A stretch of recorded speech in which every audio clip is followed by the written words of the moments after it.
Ka'bani soyasida payg'ambar alayhisolatu vassalom yotsalar, bir sahobiy kelib, "Ya Rasululloh, nimadan shikoyat qilasiz?" dedilar. Shunda payg'ambar alayhisalom ochlikdan dedilar. Qarang, Rasulullohning qonlari ochagan o'sha mahal.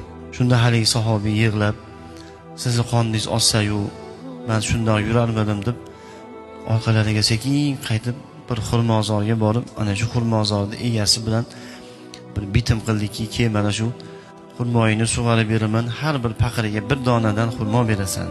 Necha paqirdir suv toshib xurmolarni sug'orib berdi, evaziga bir hovuch xurmolik bo'ldi. Haligi xurmoni olib kelib, haligi sahobiy, "Mana bu xurmolardan yeb oling, mana shu xurmolar bilan qoningizni to'ygizing" dedilar.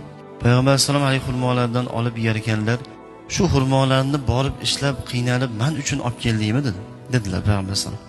"Ha, ey Allohning rasuli, nima uchun bu ishni qilding? Sizni yaxshi ko'rganligim sababli" dedilar. Payg'ambar alayhisalom xurmoni yerkanlar, "Ha, meni yaxshi ko'rasanmi?" "Nihoyatda yaxshi ko'raman ya Rasululloh."